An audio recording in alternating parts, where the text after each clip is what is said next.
Doncs un plaer compartir conversa amb en Carles Escolà. Amb ell vam compartir un període apassionant de la política, perquè va ser un període en què no només vam entrar per primera vegada a governar ajuntaments rupturistes, transformadors, ajuntaments del canvi, sinó que a més vam viure tot el procés de confrontació amb l'Estat pel dret a l'autodeterminació, l'octubre del 17, tot el que el va precedir i tot el que el va continuar. I bé, avui crec que justament rememorant el 27 d'octubre, en què va ser tan important el paper dels ajuntaments, doncs molt contenta de poder compartir avui aquesta conversa. Doncs, el plaer és meu, Dolors. Jo crec que tothom la coneixeu, no cal presentar-la, menys quan som aquí a Badalona, no? La Dolors, doncs, com deia, el 2015 vam coincidir, vam entrar tots dos a l'alcaldia dels nostres respectius municipis, ella aquí a Badalona, jo a Cerdanyola, i bé, vam compartir moltes experiències i sobretot vam compartir esforços, també alguns moments de tensió, d'algunes penes. Sempre va bé compartir les coses amb gent que, com jo sempre ho he dit, compartir coses amb gent que està vivint experiències com tu t'ajuda a portar-ho endavant, perquè de reconèixer que és una responsabilitat que t'omple molt com a persones, sobretot persones que tenim una militància política, que treballem perquè transformar la realitat.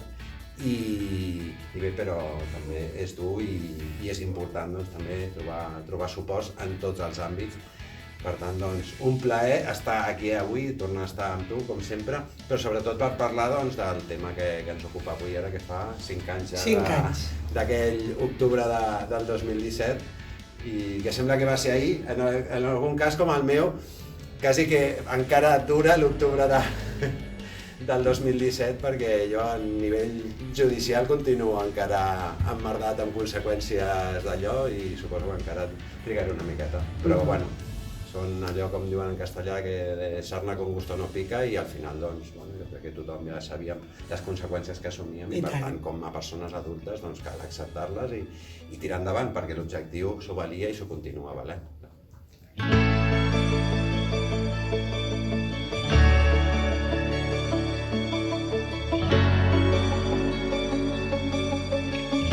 Bé, jo crec que a mi m'agrada molt ressaltar la importància de que fóssim nosaltres qui prenguéssim la paraula. És evident que, parlant del municipalisme, ho podia fer a molts ajuntaments, perquè el paper que van tenir els ajuntaments en general i coordinats a través de l'AMI, de l'Associació dels Municipis per la Independència, va tenir un paper molt rellevant, aquest municipalisme, però en el cas concret nostre, d'aquest municipalisme transformador, que a més jo diria metropolità, bàsicament, que és el que ens identifica municipis com a nosaltres, els que vam ser governats pels Guanyem o per candidatures d'unitat popular àmplia com la nostra, crec que té una rellevància especial per dues coses. Una, perquè representem una part del territori del país on es concentren la majoria de desigualtats socials i on els temes de la importància de la cohesió social és màxima i que, per tant, ser allà, en el Parlament, el dia que es declara la independència, li donava un significat a la República Catalana de dir, la República Catalana no es pot construir sense comptar amb municipis com els nostres. I d'altra banda, perquè justament nosaltres representàvem aquesta unitat popular àmplia que sumava a l'independentisme sense matisos el sobiranisme. I crec que aquí, i ja en parlarem al llarg de la conversa, justament érem un model que, llàstima que d'altres ho van deixar córrer mig camí, parlo dels companys dels comuns, per exemple, o de moltes esquerres de l'Estat, que no van saber veure que l'independentisme era la lluita popular que fracturava el règim del 78, que confrontava amb aquest franquisme pervivent que tant havíem maldat per combatre des del 15M, Vull dir que ajuntàvem 15M i independentisme i teníem aquesta força. Per tant, per les dues coses, jo crec que va ser molt important que fóssim allà al moment aquell, encara que després aquesta declaració d'independència no fos consolidada. Sí, jo que, una mica tornant al fil inicial de la pregunta i per després seguir el que plantejava la Dolors, la potencialitat del municipalisme, les persones que portem molt de temps treballant en el municipalisme, no com una plataforma de llançament cap a d'altres, diguéssim, altres nivells polítics, sinó realment que ens creiem que el municipalisme és una manera de treballar des de la proximitat per començar a transformar les coses i organitzar la gent per anar aspirant a objectius més grans, doncs pensem que evidentment, tant en el procés d'independència com qualsevol altre procés que pretengui transformar la societat, doncs el municipalisme és clau. De fet, al nostre país, doncs, el municipalisme, la idea del municipalisme té una tradició històrica molt gran i en la història recent doncs, podem remuntar-nos fins i tot a candidatures que ja l'any 1979 plantejaven l'acció política des d'aquesta perspectiva municipalista. Enllaçant amb el que deia la Dolors, que hi ha hagut actors que posteriorment, doncs, sí, s'han baixat al carro, podem dir-ho, jo ho dic obertament. Jo crec que realment és perquè no hi havia una aposta pel municipalisme, sinó que era el que jo deia tot just ara. El municipalisme era només l'inici d'una estratègia per construir artefactes polítics, a més que sempre són entorns que parlen d'aquesta paraula, l'artefacte polític, a mi m'agrada més parlar d'instruments, d'eines, per aconseguir objectius, però artefactes polítics més grans, perquè els seus objectius no estan precisament en el municipalisme. Llavors jo penso que és important que reivindiquem el municipalisme perquè, torno a dir, és treballar en la quotidianitat, és parlar de la biblioteca, més en el cas aquí a Badalona és un tema que punyent, lamentablement, el tema de les biblioteques o d'una en concret, però allò és tractar la quotidianitat de l'escola bressol, del carrer, de la biblioteca, del centre d'atenció primària, de mil coses que afecten el dia a dia de la gent, i és a partir d'aquí on la gent va veient que aquesta implicació en la política serveix per assolir objectius, per millorar la seva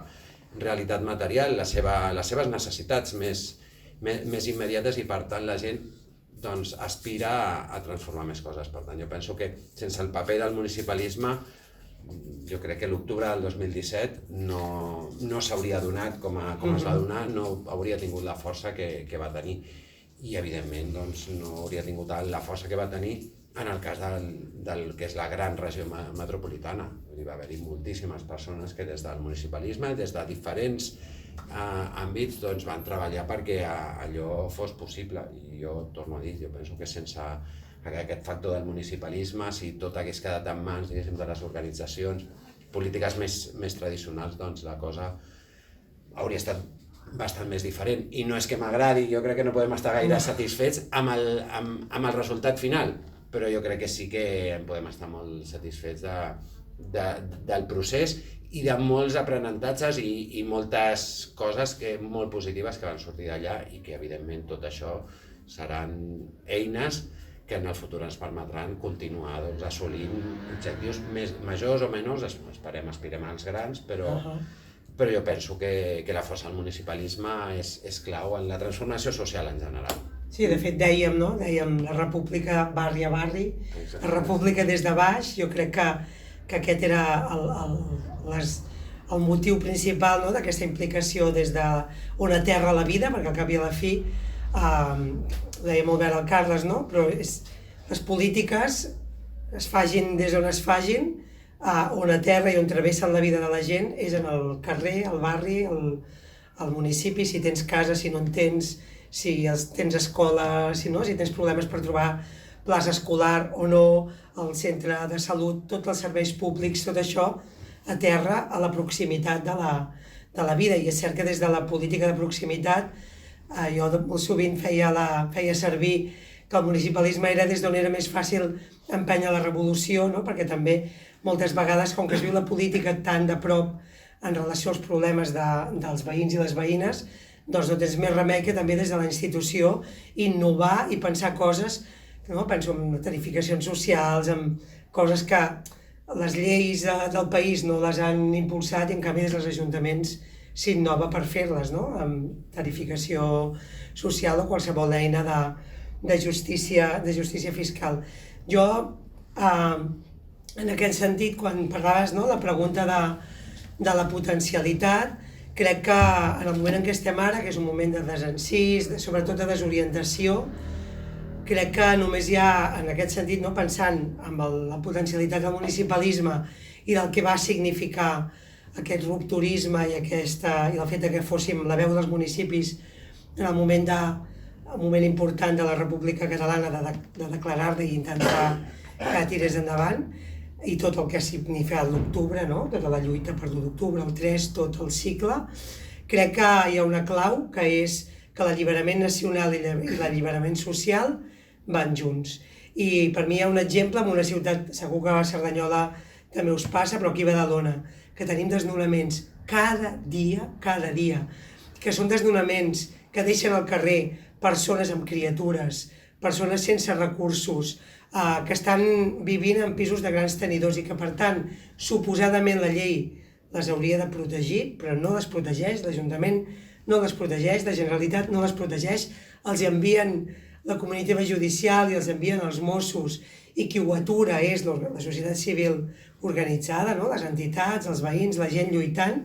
Doncs justament, no, en ciutats com les nostres, en què les desigualtats són tan grans i que l'habitatge és una necessitat tan important, hi ha un exemple que per mi ho explica molt bé, no? I és el dels lloguers. O sigui, el Parlament català fa una llei per regular els lloguers, aconsegueix aprovar-la, i això millora la vida de molta gent, no és la solució definitiva, però pal·lia, no?, d'alguna manera, i el Tribunal Constitucional, no, el propi govern ho porta al Tribunal Constitucional i el Tribunal Constitucional ho atura. La metàfora és molt clara. La mateixa estructura d'estat que limita el dret d'autodeterminació i canvia les porres i la repressió i la presó i l'exili i les condemnes infames, no?, a més de 4.000 persones per haver lluitat per la independència, és el mateix que priva la llei del lloguer i més de 50 lleis que ha aprovat el Parlament. Per tant, aquest binomi de drets socials i drets nacionals junts, d'alliberament social i nacional que va junt, jo crec que queda com molt justificat i molt exemplificat quan l'aterrem en un municipi com els nostres.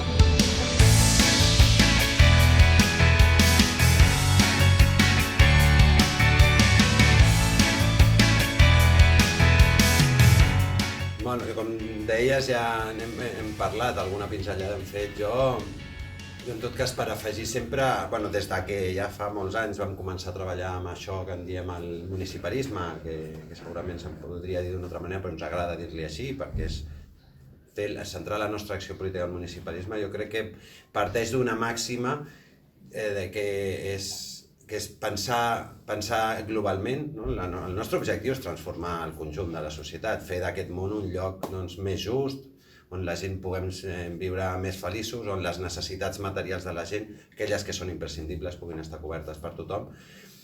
I per fer-ho, doncs, el que fem és actuar localment, és a dir, pensar globalment i actuar localment. I com deia, doncs, la millor manera que des de Badalona podeu fer, o podem fer des de Cerdanyola, per començar, no per transformar el món, però sí per començar a transformar-lo, doncs és transformar els nostres municipis, que l'accés als serveis públics sigui d'una manera més justa, per exemple, doncs, a través d'una política fiscal redistributiva i més progressiva, i infinitat d'instruments més. Jo, per exemple, estic molt orgullós de que durant el nostre mandat a Cerdanyola, doncs, els equipaments públics que estan al servei de la gent, centres cívics, inclús parcs, jardins, places, carrers, doncs fossin una prioritat. Al final és on la gent corrent, la gent treballadora, la gent humil, fem una part molt important de la nostra vida. Si la canalla dels barris treballadors no té un lloc on anar a jugar, doncs què hem de fer?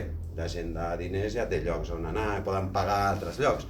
Per tant, nosaltres vam posar en valor això i tenir bons equipaments, que en el cas de Cerdanyola teníem un dèficit i sobretot una precarietat perquè s'havien deixat de la mà de Déu, no m'agrada l'expressió, però és així, s'havien deixat, perquè no calia, i en teníem, i en tot cas es deixaven morir i per apostar per noves construccions i no, doncs el que necessita la gent és equipaments que funcionin i que siguin dignes, no deixar que morin. per construir-ne de nous i de pas donar negoci als mateixos de sempre, que són els que fan negoci quan les coses van bé o van malament. I com aquesta podríem parlar de moltes altres coses, a la millora dels serveis públics en general. Llavors jo penso que la potencialitat del municipalisme en la transformació social és aquesta, és a dir, és demostrar que això que nosaltres plantegem, aquest nou món, que com es diu, que m'agrada molt aquesta manera de dir-ho, que portem el nou món que portem als nostres cors, no és una promesa, no és un acte de fe, sinó que realment amb la lluita, amb la implicació quotidiana, doncs ens movem cap allà, anem transformant la realitat i per tant jo penso que és la millor manera de fer que cada vegada més gent doncs, es pugui implicar a la seva manera. Sabem que són temps complicats, però és necessari i, com dic, des de grans estructures molt allunyades de la realitat quotidiana jo crec que és difícil, tot i que no penso que n'hi ha d'haver d'aquelles estructures també, però segurament d'una altra manera. Sí, potser seguint aquest fil i centrant-me en el que parlaves de les candidatures, no? Jo crec que, bueno, recordo una frase que jo feia servir molt quan vam començar, perquè esclar, ara han passat uns anys i han passat moltes coses, no? Hi ha hagut molts canvis, però en aquell moment va ser molt rellevant, perquè per primera vegada en molts municipis als Països Catalans, molts municipis a l'Estat, també fins i tot a París, no? O sigui, era com un fenomen, diguem, que transcendia arreu, que hi havia hagut aquest tipus de candidatures, en dèiem transformadores, rupturistes, àmplies, no? Confluències, que per primera vegada havíem aconseguit entrar a la institució amb capacitat de governar, perquè ja feia molts anys, fa molts i molts anys que hi ha candidatures a les institucions i també que han governat en alguns municipis. Però diguem, el que va ser rellevant va ser que vam entrar a municipis grans, no? Estem parlant de Ripollet, estem parlant de Cerdanyola, estem parlant de Sabadell, estem parlant de Badalona, ciutats metropolitanes que si van aconseguir entrar i poder governar, si entrar amb prou força com per poder liderar un govern, va ser justament perquè van fer confluències àmplies, no? I crec que hi ha un factor molt interessant. Jo dic, abans parlàvem molt, anàvem a fer moltes xerrades, se'ns parlava molt de què representàvem i es feien molts anàlisis sobre això i jo començava dient, hi havia una cosa que molt sovint explicava, que és estem intentant aplicar a la política el que hem après en els moviments socials. O sigui, què tenim de diferent? Ho hem dit quan hem començat. Vam cooperar moltíssim. El partidisme, els partits clàssics, la cultura de partit és competitiva i nosaltres teníem una cultura molt cooperativa i estàvem tot el dia fent xarxa, no? Per municipalitzar, per prendre, no? Model policial, no? Què heu fet aquest municipi, què hem fet en aquest altre, l'agenda feminista, com l'estem aplicant. És a dir, era igual que les candidatures no fossin simètriques en la seva composició, diguem, de colors polítics, perquè teníem en comú un esperit, no? Que ens feia, sobretot, cooperar. I volia posar una mica l'accent en el fet, almenys en el cas de Guanyem, crec que també el de Decidim Ripollet i el de Guanyem Cerdanyola i moltes altres d'aquestes candidatures, i és el fet de que sumen la cultura clàssica dels partits polítics d'esquerres i d'esquerra, diguem, no l'esquerra que ha estat governant tota la vida, sinó l'esquerra que moltes vegades ha quedat fora de les institucions, i sumàvem moviments socials, organitzacions, entitats, inclús persones individuals que se sentien una mica conscienciades per actuar, per canviar la política, per canviar aquest món, no necessàriament des d'una organització política o des d'una cultura política d'anys, no? I aquesta confluència de cultures polítiques diferents, cultures activistes diferents i inclús de com t'apropes al model de ciutat que has pensat o aquest món millor que has pensat, doncs uns més des d'un plantejament més ideològic, d'altres més des d'un plantejament més de l'activisme, des de moviments, des de partits.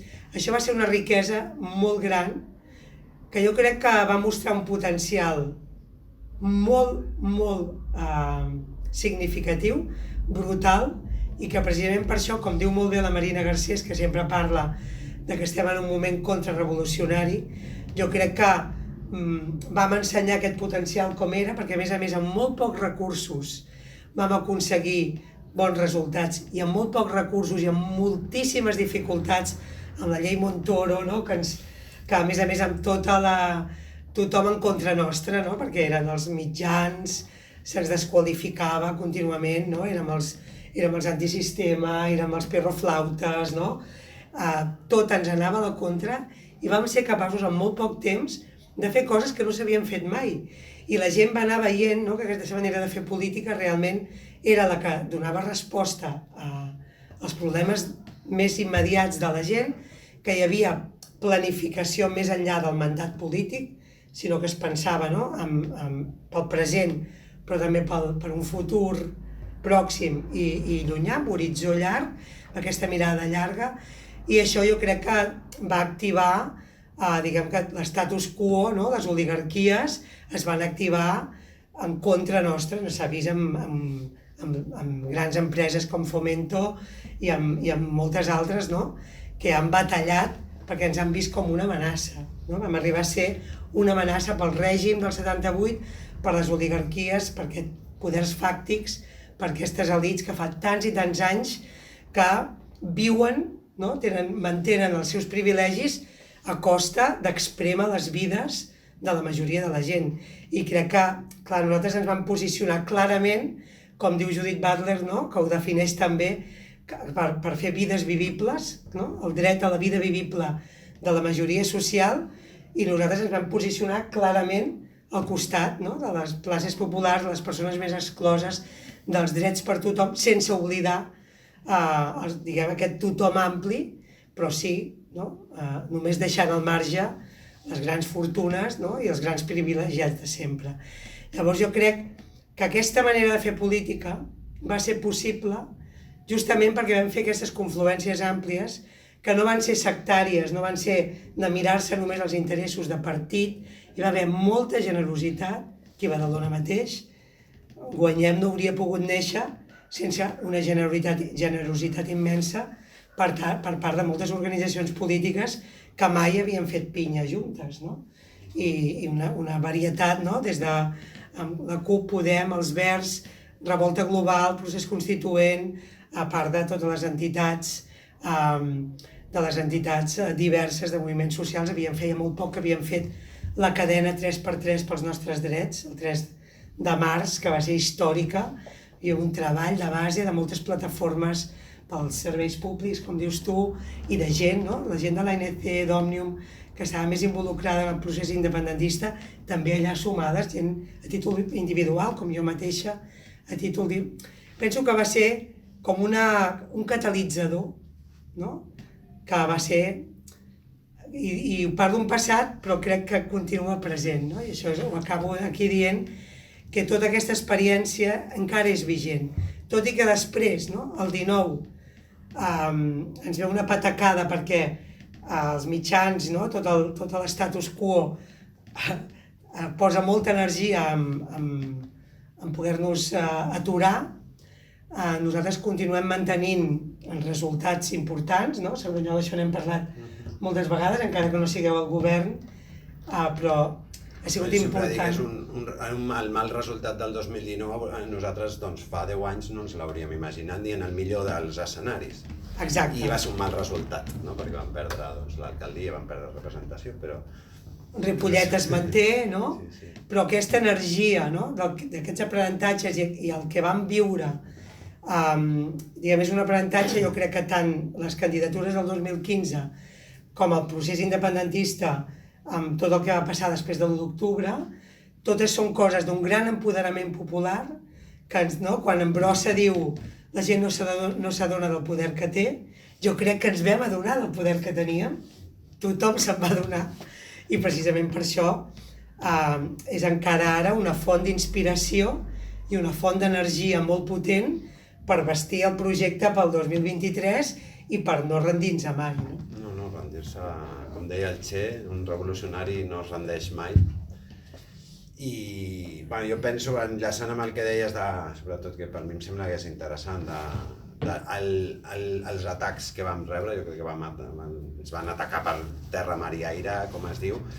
Jo penso que no tant per la capacitat real que teníem entre el 2015 i el 2019 amb la nostra acció política, la capacitat de tirar endavant iniciatives polítiques que poguessin tocar de forma tocar la línia de flotació, però sí per l'exemple, allò que representàvem, i crec que és indubtable, si no ens haurien deixat estar en plan ja us estrellareu vosaltres solets, no passarà res, però realment els atacs van ser ferotges, i no només dels mitjans i diguéssim del poder més organitzat, sinó també dels propis partits amb qui compartíem plenari. Jo crec que aquí ho vau viure, una moció de censura, vull dir, no es van deixar governar, i nosaltres a Cerdanyola sempre també ens va passar. De fet, jo des de feia molts anys havia parlant amb companys i companyes allà a Cerdanyola, jo sempre havia dit molt clar, fins que no tinguem majoria absoluta no ens deixaran governar. Jo havia tingut claríssim. Llavors el 2015, quan sense tenir majoria absoluta aconseguim sumar els suports per tenir la investidura, clar, va dir, ostres, jo porto anys pensant això i potser m'he equivocat, potser era una tesi incorrecta, no? Però a la que va anar passant el temps ens vam adonar, no, sí, realment era certa la tesi, és a dir, ens han deixat tenir l'alcaldia, però governar no ens volen deixar governar, perquè inclús en el cas de Cerdanyola propis companys de govern que treballaven més activament per torpedinar les iniciatives polítiques que plantejaven polítiques diferents a la ciutat que no pas per col·laborar-hi, que jo penso que va ser un error per part d'ells. I també jo crec que hem d'acceptar que també nosaltres vam tenir errors, alguns deguts a inexperiència, males decisions, les decisions les prens en el moment en base a la informació que tens en aquell moment.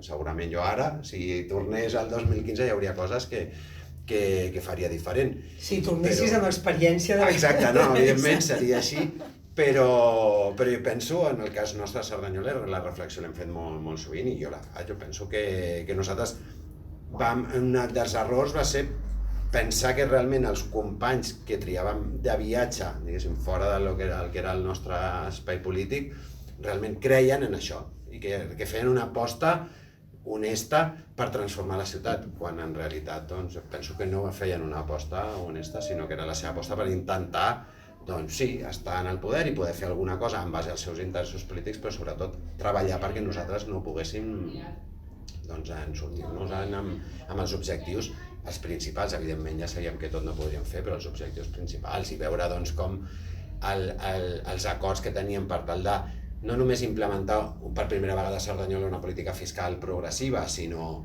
per continuar-la, que nosaltres estem satisfets d'haver iniciat una dinàmica que no s'havia donat mai a la ciutat i que no s'ha continuat després tampoc, perquè ningú més ho farà si no ho fem nosaltres.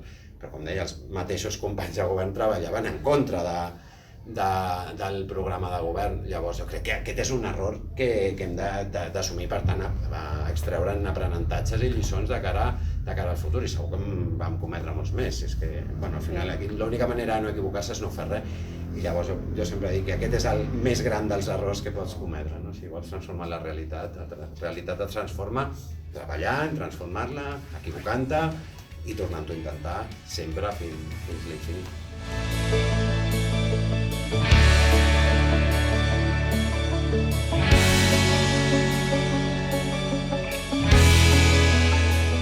Jo diria, hi ha una cosa que crec que ara ja jo almenys per l'experiència d'aquests anys ja la tinc com molt sòlida, no?, com a conclusió, igual com en Carles ara deia aquesta, de que els propis companys de viatge poden ser els primers, no?, que d'alguna manera han impedit fer una obra de govern coral i de model de ciutat. Doncs en aquest cas, una altra conclusió per mi és que, si bé és cert que des de baix hi ha molta capacitat, aquesta idea de que de baix a dalt transformem i que el poder de baix va de baix cap a dalt, en el sistema actual de partits, tal com estan configurades les majories i la manera com funcionen els partits clàssics no és veritat. Jo ho vaig viure molt, em vaig un moment una mica d'això que dius, però serveix per fer la resposta. Ho vaig viure molt amb l'Assemblea d'Electes, que va ser una cosa que va semblar que donaria aquesta continuïtat. Hi havia moltíssima gent amb moltíssimes idees, amb moltíssim potencial. La mateixa AMI, que va ser un espai de coordinació que va estar funcionant fantàsticament, donant cobertura. Nosaltres mateixos no vam poder entrar a l'AMI, perquè nosaltres no teníem majoria independentista al ple, però els regidors de Guanyem tots érem de l'AMI, i nosaltres seguíem les convocatòries. De fet, nosaltres, tot el que es convocava, érem com, fèiem a l'Osuna, el Carles i jo, i sovint amb el Matías Serracant, era com, anàvem junts, perquè érem una mateixa manera d'entendre, i no érem ben bé, no érem de cap partit concret, perquè érem de molts. Nosaltres, quan sortíem, estàvem representant a una pluralitat d'organitzacions polítiques.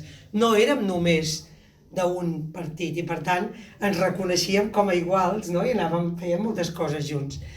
L'AMI en aquell moment ens va articular molt, però després del 27 jo sempre explico que va haver-hi era com dir, bé, i ara com ens seguim coordinant, com es prenen les decisions, això no existia. I a l'Assemblea d'Electes se suposava que el que intentàvem era articular aquest poder municipalista des de cada electe, per donar sortida a moltes propostes i a un contrapoder de les institucions i dels partits, inclús per si hi havia una intervenció, com va haver amb el 155, però després resulta que a l'hora de la veritat, per acordar les coses que sortien, sempre hi havia la disputa entre els dos grans partits que es reparteixen l'hegemonia de l'independentisme, I aquí bloquejava, si no hi havia entesa estratègica, aquí es bloquejava. Contestant la pregunta concreta, és evident que jo crec que pensar que es va desaprofitar un potencial que hi havia impressionant de l'1 d'octubre, el 3 d'octubre, el 27 d'octubre, tot el que va representar la gent organitzada, fins i tot el tsunami, O sigui, la capacitat de la gent de respondre, d'organitzar-se, i la capacitat dels municipis de ser actors actius i proactius, jo crec que sí, que es va desaprofitar, perquè per mi aquestes estructures, tant l'AMI com l'Assemblea d'Electes, haurien hagut de continuar tenint un protagonisme. És cert, a mi també em costa una mica criticar, jo soc molt poc partidària d'alimentar la culpabilització i el veure qui no ho va fer bé, perquè crec que això és sumar combustible per l'Estat, que ens vol desanimats, enfrontats, brallats i desarticulats. I penso, jo no vull contribuir a això. Però sí que penso que l'anàlisi s'ha de fer crític i buscar on ens vam equivocar, perquè per planificar el pas següent hem de tenir en compte quines coses van fallar.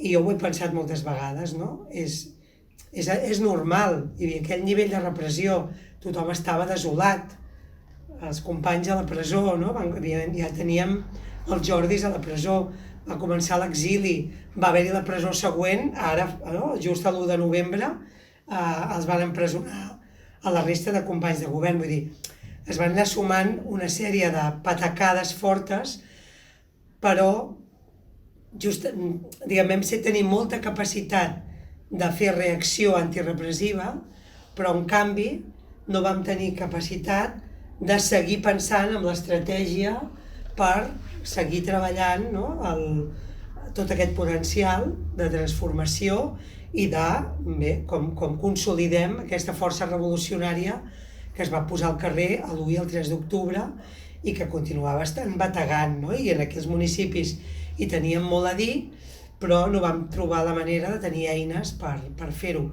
Jo tinc tendència a culpabilitzar, les estructures clàssiques de partit, aquesta picabaralla per l'hegemonia, però segurament hi ha molts més factors i fins i tot veient aquest penso també que si bé el potencial que té la gent autoorganitzada és immens, tampoc es pot pensar en prescindir dels partits polítics. És a dir, els partits polítics han de millorar, han de canviar, han de sumar, no? La suma de gent com els que tenim a les nostres candidatures ha de fer que els partits polítics funcionin diferent, és a dir, que no siguin partitocràtics, no? Que no hi hagi aquest sectarisme i aquest viure per mantenir el partit, però són estructures que són necessàries. Ho dic també perquè hi ha corrents, no? Que també s'està generant una corrent molt antipolítica, que també té uns perills i uns riscos que potser ja en parlarem després, però que crec que tampoc nosaltres no podem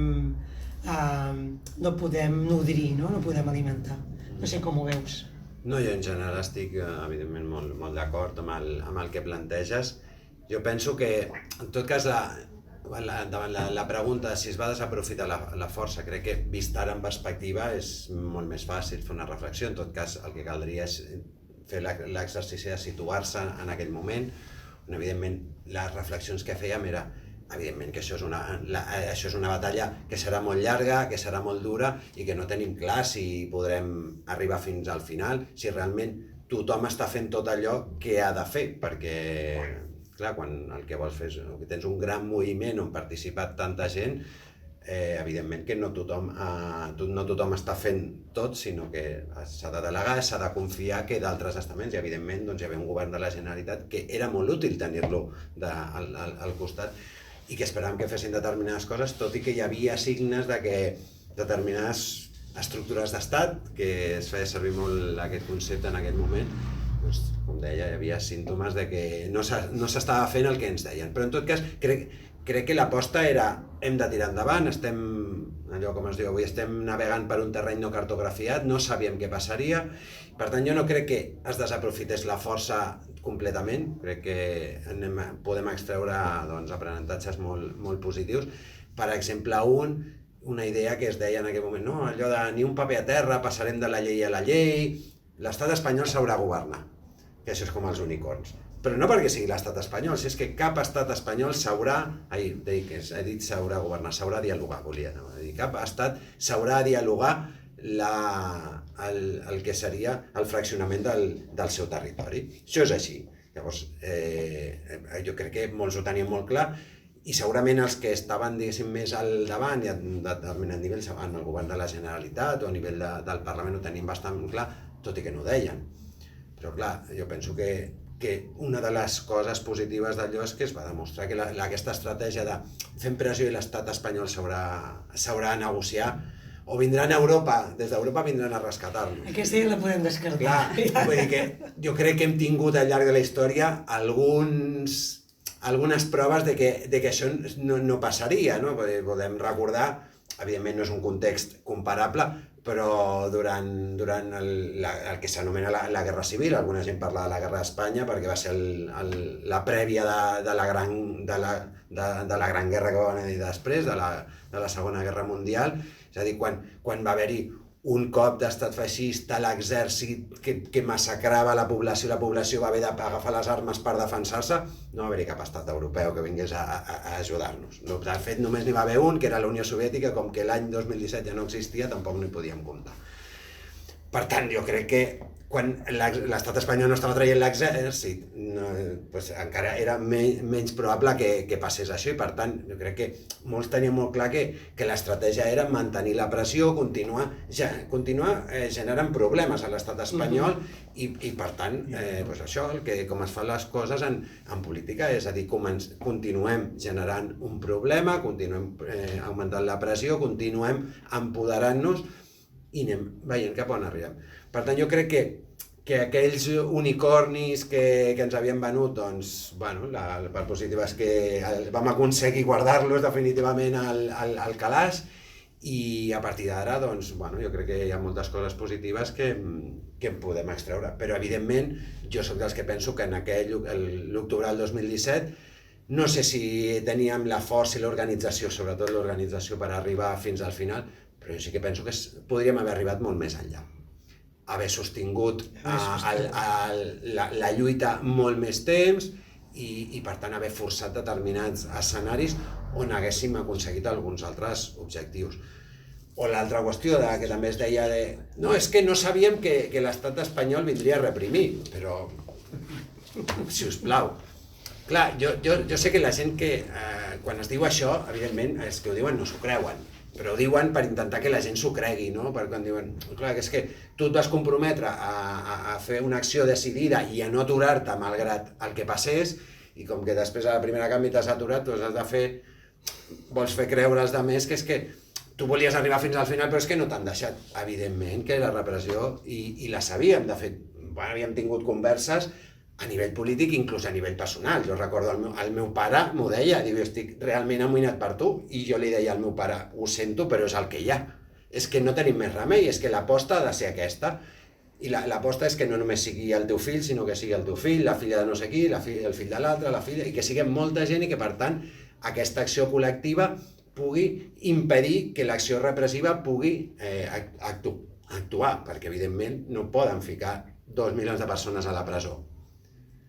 I això, i per tant, la carta que havíem de jugar jo penso que era aquesta, no? És a dir, augmentem la pressió i la mobilització i per tant fem impossible aquesta via repressiva. Que poden treure d'altres? Si era possible, però bueno, veurem en tot cas, no sabíem què passaria, ara ja sabem fins on vam arribar, el que va passar, doncs de cara al proper embat, doncs tinguem-ho present, sobretot no... i siguem realistes i no comencem amb allò de no, el que toca és implementar la DUI i ja està.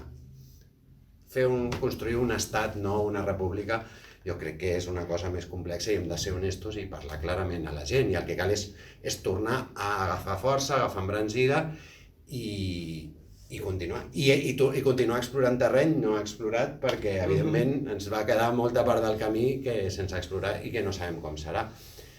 Per tant, com a conclusió, jo diria sí que penso que en certa forma es va desaprofitar la força, podíem haver arribat molt més lluny allà, però també vam treure coses positives d'aquella lluita i per tant jo no penso que l'1 d'octubre fos una derrota, crec que ha estat la mobilització i l'acte de desobediència massiva més gran, ja no sé si m'atreviria a dir al llarg de la història, però sí de la història més recent que jo conec, com a mínim a Europa, jo crec que és indiscutible que ha estat així. I inclús malgrat la repressió, recordem el dia 1 d'octubre, la gent sabia que venien les forces de seguretat a atonyir a la gent i la gent tot i així anava. I no gent jove acostumada a estar en barricades a enfrontar-se a la policia, sinó gent normal, gent corrent, gent de totes les edats i que anava i, doncs mira, si em toca, mala sort tu, però hem de venir. Jo crec que això és una cosa tan positiva i un aprenentatge que l'hem de tenir molt present de cara a les batalles que vindran, però no vindran soles, vindran perquè les fem venir. Penso que això és l'important, és a dir, es tracta de fer que passin coses, no esperar que passin, que en tot cas jo crec que això és una altra tradició política en la que nosaltres no hem d'esperar que passin les coses, sinó les hem de provocar. Fer que passin. Sí, jo només afegiria, ja que has fet la pregunta, l'has formulada, no?, en el terme de desaprofitament, on jo sí que veig un desaprofitament clar és amb la legislatura actual, en el sentit de que, justament perquè estic totalment d'acord amb que el que es va fer malament és no sostenir el conflicte, que segurament tampoc hauríem aconseguit la resolució final, ja ho sabem, però almenys haver-lo sostingut a un nivell més alt, perquè a ulls del món, i inclús a ulls de l'Estat, és molt diferent. Si tu el sostens i l'Estat ho té molt més difícil per justificar-se davant dels estaments europeus i davant del propi Estat, i tu, diguem, et mantens amb la decisió que has pres a un nivell més alt, conflictivitzes més, doncs home, estaríem a un altre nivell. Diríem que si fem una lectura ràpida de tot el que ha passat, hi ha molta gent a nivell europeu, la lectura que es fa és que ens hem rendit, d'alguna manera és com que ho vam deixar córrer i que a sobre ara seiem en una mesa de diàleg i estem tan amics, no? Bé, doncs jo crec que això és un desaprofitament. I és un desaprofitament també una legislatura que té una majoria independentista i d'esquerres, és a dir, que té dos signes, que és la societat majoritàriament vol fer polítiques més d'esquerres, no hiperneoliberals, no? I la societat vol caminar cap a l'independentisme de forma majoritària i era una oportunitat per enfortir aquesta idea de que tu et confrontes amb l'Estat perquè en la cotilla de l'Estat, de la Constitució, no hi caben els drets, no hi caben ni els socials ni els nacionals, no? Jo crec que aquesta és una idea molt potent que els nostres ajuntaments crec que la vam desenvolupar molt perquè justament el fet de sumar en el projecte organitzacions polítiques que no eren independentistes, sinó que eren sobiranistes, creien en el dret d'autodeterminació i veien en el procés d'independència una eina de ruptura amb el règim del 78, però no necessàriament compartien, no, el projecte d'una república catalana independent. Crec que això tenia un potencial molt gran que es fa creïble en la gent, no? Quan jo penso molt en tota la gent que viu a Badalona, no? I els nostres barris. Diríem, la gent que no és independentista de sempre o que no té una cultura independentista o no és ni tan sols propera al sobiranisme, a molta d'ella què la va convèncer per ser a les escoles l'1 d'octubre? La il·lusió d'un país nou. Jo recordo la plaça Trafalgar de Llefià, el dia que va venir el procés constituent. Eren més de 1.000 persones allà, perquè estàvem decidint com hauria de ser una pròxima Constitució. Això va motivar moltíssim. O sigui, sentir que tu pots opinar sobre com ha de ser el nou país que estàs construint, això va ser una cosa potentíssima. Llavors, jo crec que aquesta majoria independentista que hem tingut en el govern ha desaprofitat, no?, el que podria representar connectar amb tota aquesta gent que el que vol és un món millor. I si tu dius, doncs mira, aquest món millor no el podem tenir a l'Estat, el tindrem en un projecte de República Catalana, home, per convèncer ho has de demostrar. I si tens un govern independentista que es plega a la mínima i que t'està enviant la policia en el desnonament i que no està fent unes polítiques valentes de justícia social, és molt difícil convèncer aquesta gent que la República Catalana aconseguirà l'alliberament social, no? Per tant, jo, des d'aquest punt de vista, sí que crec que hi ha hagut un desaprofitament molt gran, un malbaratament d'aquesta majoria i d'aquest potencial de l'1 i sobretot del 3 d'octubre, que és quan s'hi suma absolutament amb una transversalitat enorme. És una vaga general mai vista al país i és per defensar l'1 d'octubre que votava la independència. Quantes vegades hem tingut tanta gent d'acord, no? Aquesta majoria social tan d'acord quan ha sigut amb aquest paràmetre. Per tant, jo aquí sí que crec que s'ha desaprofitat.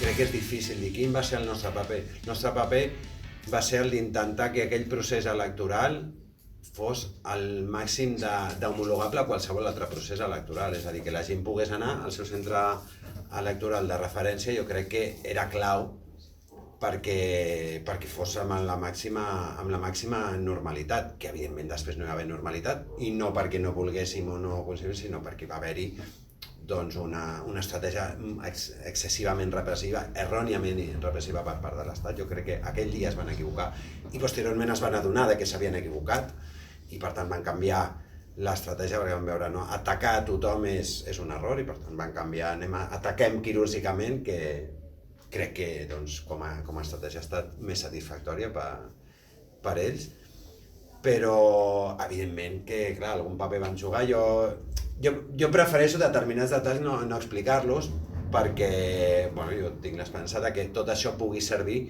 per més endavant poder tirar endavant nous embats en la forma que siguin. Però a mi sí que m'agrada i crec que vull posar-ho en valor. Jo crec que l'1 d'octubre es va donar sobretot, o un factor crec que va ser allò clau, va ser l'experiència política, de la militància política de les persones, diguéssim, de l'edat, les persones de la generació anterior a la meva, és a dir, ja pot ser la gent de la teva edat, inclús gent més gran, que havien tingut experiència en l'acció política en la clandestinitat. Perquè vull dir, el funcionament cel·lulari on cadascú només sabia allò que necessitava saber va ser clau perquè pogués funcionar l'1 d'octubre.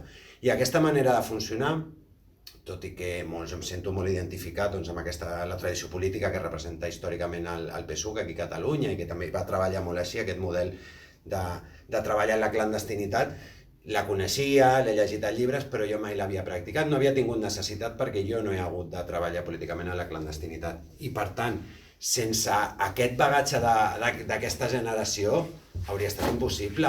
És a dir, nosaltres la lluita política ens l'hem trobada en uns altres paràmetres, els paràmetres més potser diguem, de lluita de masses en el sentit més clàssic, que dir, bueno, hi haurà repressió, però escolta, anem tothom de cara, però l'1 d'octubre s'havia de fer des de la clandestinitat. I recordem una cosa que molts no havien fet mai, allò de no, entrem a la reunió però el mòbil es queda a casa.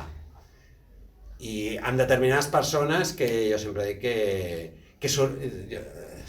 molta gent se sorprendria si jo digués alguns noms i cognoms de persones amb què jo em vaig reunir, no? Unes persones amb uniforme inclús, però dic que tenien molt clar que s'havia d'actuar d'aquesta manera i per tant un treball de clandestinitat. I per tant jo, a més de posar en valor tota aquesta experiència política que ens van transmetre la gent una mica més gran que nosaltres, no només posar-la en valor, sinó que crec que va ser imprescindible. I sense això, em sembla que peso massa, i hauria estat impossible organitzar l'1 d'octubre o no s'hauria pogut organitzar com va ser, que va ser un acte d'això, organitzat des de la clandestinitat, però una clandestinitat massiva de tantíssimes persones, sumat també a l'autoorganització de la gent, la grandesa de tantíssima gent als col·legis electorals ja des del divendres a la tarda, allà planificant activitats per mantenir els centres oberts, que no es poguessin tancar. Crec que va ser, no sé, jo crec que va ser genial. Jo hi afegiria que crec que, bueno, no discrepo, però sí que faria un matís al que tu deies. No podem discrepar, crec. No, sí, però en el sentit de que és cert que el potencial d'organització venia de la gent, no? Però crec que la legitimització que donava que els alcaldes, que els governs ens poséssim al costat de fer-lo, també es retroalimentava aquesta força de l'autoorganització, no? No, sí, estic d'acord, sí. És com, no? És que els ajuntaments ho estan validant, no? Si els ajuntaments ho estan validant, si ho ha validat el govern, ho ha validat l'Ajuntament, no? Per tant, això hi donava, diguem, configurava fins al punt. Jo una de les coses que més recordo aquí a Badalona, jo vaig fer-ho molt en el discurs que jo feia també perquè érem molt conscients de la ciutat que teníem, no? I llavors jo havia defensat molt, també davant dels altres companys de govern, no? Iniciativa Esquerra Unida, que ells inicialment eren partidaris del dret a decidir, però al moment en què l'Estat no ho va acceptar, no van estar d'acord en què es fes el referèndum unilateral, no? I ja no cal dir el Partit Socialista i ja no cal dir la resta de partits de dretes de l'Ajuntament.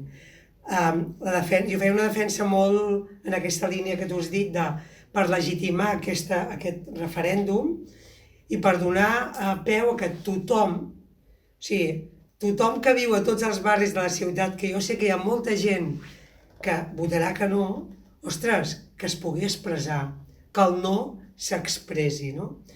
I això, a mi, quan jo vaig anar a passejar per les escoles, a visitar les escoles el dia 1 d'octubre, hi va haver molta gent que anava a votar que no, que em venia a agrair que com a alcaldessa hagués fet fàcil que es pogués fer el referèndum. Aquí a Badalona no vam tenir col·legis tancats, tret d'algun que no es va poder obrir, crec que va ser l'Albenis, el B7, diria, ara no, parlo de memòria, però però el dia no ens van venir a pagar, no? Hi va ser una festa amb por, no? La por de...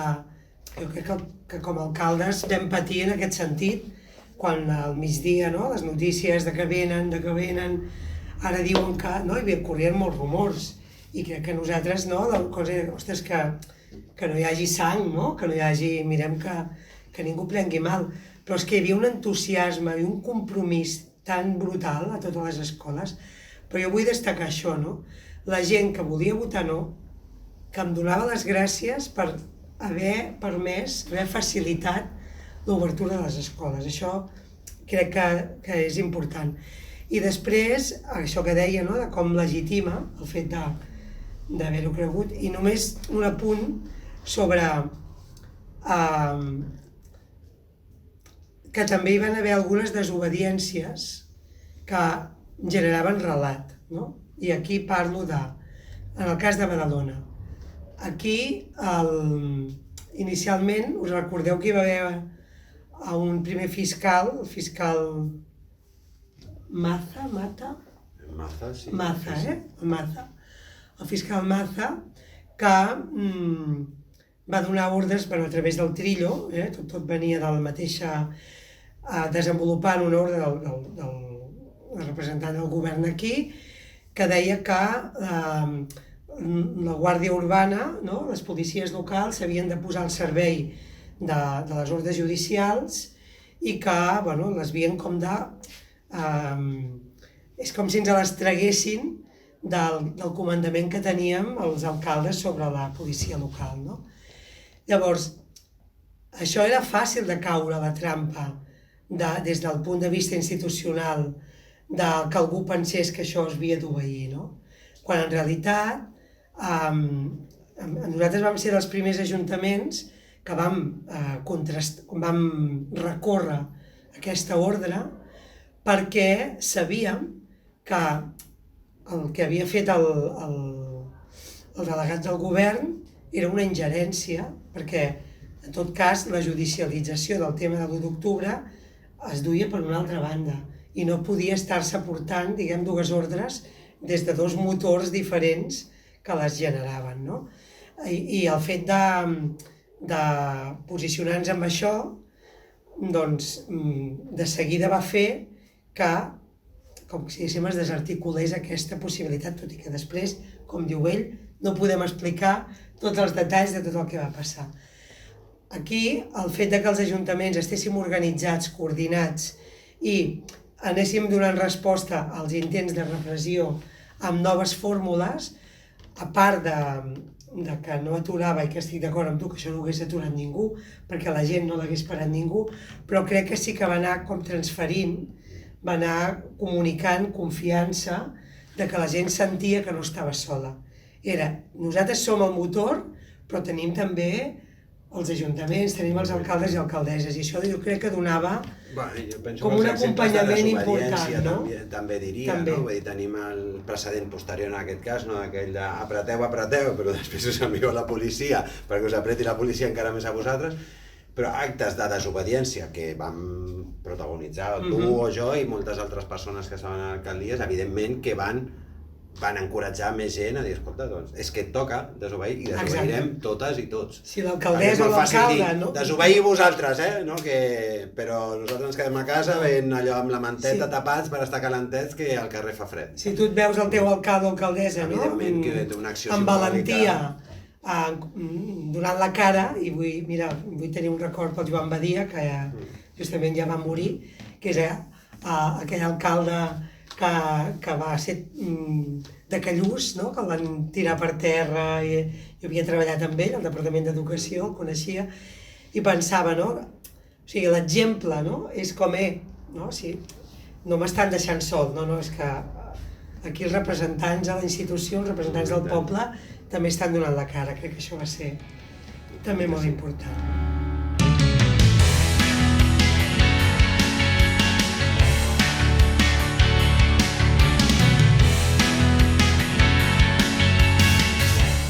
Jo, i molt breument, jo diria que és importantíssim tornar a retornar, diríem, el pols de la lluita al carrer i al municipalisme. Per això és tan important que l'any 23, no? Aquestes pròximes eleccions, hi torni a haver aquest empoderament popular a les alcaldies, en els governs municipals, aquest lideratge que porta al carrer a l'Ajuntament, no? I que per tant hi porta les lluites, i tant la lluita per la República Catalana com la lluita per l'alliberament social i per una societat més justa. Per tant, crec que hi ha un repte importantíssim a les eleccions del 23, que tinguem aquests ajuntaments i que aquestes candidatures com les nostres puguin consolidar-se i guanyar espai als ajuntaments i puguin tornar a liderar. Crec que s'ha de reactivar l'organització popular de les entitats, de la gent del carrer, i crec també que hem de contribuir des de tots els fronts a que hi hagi un espai de trobada per decidir unitat estratègica per part dels grans partits, les grans organitzacions, i que, diguem, hem de tancar ja aquest cicle de lamentacions i de penes i de dols i de fer front a la repressió. Això no ho podem abandonar mai, perquè recordem que tenim encara avui penes de 8 anys de presó per haver-se manifestat, no? Hi ha 4.000 persones que tenen la vida totalment desmuntada, travessada per aquesta repressió brutal, i per tant és imprescindible una unitat estratègica, una entesa estratègica. No vol dir que només hi pugui haver una estratègia, però sí una entesa, i crec que hem de contribuir-hi. Per mi són aquests factors i, evidentment, treballar també la branca internacional i en aquesta línia del que he dit abans, de no separar la lluita de l'alliberament social i el nacional. Sí, jo per afegir un element que ja l'he apuntat abans, i és el fet que jo penso que és imprescindible que es parli amb honestedat i per tant abandonar d'una vegada aquests discursos que ni els que els fan se'ls creuen, que hem d'aixecar la suspensió de la DUI i ja està. Llavors, jo crec que s'ha d'acabar les mentides, s'ha de parlar clarament, s'ha d'acceptar, com deia la Dolors, s'ha de tancar un cicle, perquè per poder-ne obrir un altre i fer un nou embat i tornar a acumular forces per poder-lo fer, crec que és imprescindible que ens diguem la veritat, que al final jo crec que es tracta també de parlar de l'elefant, d'aquell elefant que el tenim aquí, però no en parlem perquè així sembla com que no hi és, però l'estem veient tothom. Doncs parlem de l'elefant, que per tant puguem fer fora l'elefant i per tant doncs puguem treballar honestament en aquesta unitat d'acció i en construir doncs, una nova estratègia, o una o diverses, però que puguin ser complementaris, però en tot cas hem de poder-ho fer. Perquè mentre estiguem en aquest escenari de és que jo davant perquè jo sí que ho faré, no farem. I això no vol dir ni legitimar una estratègia o l'altra. Jo no estic d'acord amb l'estratègia de diàleg actual amb l'estat espanyol. Jo penso que és un error estratègic important, tot i que l'entenc. Però alhora crec que també és contraproduent doncs, les estratègies dels altres, catalogar-les de traïció, que això també està molt de moda avui dia. Crec que hi ha moltes raons, però sobretot una, i és que em sembla que no és positiu començar a acusar-nos els uns als altres de traïció, no ens ajuda a sumar i a entendre'ns. Per tant, crec que hem de superar, com deia la Dolors, aquest cicle, aquesta etapa, i per tant posar-nos a treballar en construir un nou embat que no serà demà, és a dir, el 9 d'octubre que vingui, no sé quan serà, però no serà demà ni serà el mes que ve. I passa, doncs, evidentment, perquè a les eleccions municipals hi hagi... comenci a canviar de nou la correlació de forces i, per tant, podem acumular forces a aquells i aquelles que apostem per una estratègia clara de conflicte i d'agitació i de confrontar realment amb l'Estat, sabent la realitat i sabent les limitacions que tenim i els errors que vam cometre. Només hi afegiria aquest tancament que fa el Carles, que no serà d'aquí un mes, però tampoc d'aquí 30 anys, és a dir, ha de ser molt abans. Que crec que una de les coses que passa en aquests moments, que aquest intent o sigui, el que expressa la gent que diu doncs aixequem la DUI, no? O sigui, fem que el 27 d'octubre vam declarar la independència, doncs l'aixequem i ja està. Jo sempre dic, i com la sostenim? No? Si no hem estat preparant, com la sostindrem? No? tant de bo la poguéssim aixecar. Ostres, jo moltes vegades me dic, si jo era allà, si jo hi era, no? O sigui, no hi ha cap dubte en què voldríem que ja estés en marxa. Crec que una de les coses que alimenta aquesta necessitat de voler-ho ja, aquests unicorns que tu deies, és veure que qui ho lidera ho està posposant per molts anys endavant, i això és un error brutal. Llavors jo penso que aquí és on s'ha de trobar aquesta estratègia que diem, i aquest tornar-hi no és per la immediatesa, però tampoc no es pot posposar. La Marina Garcés deia allò de les batalles, tu pots tenir una derrota, tu d'una derrota t'aixeques i tornes a lluitar.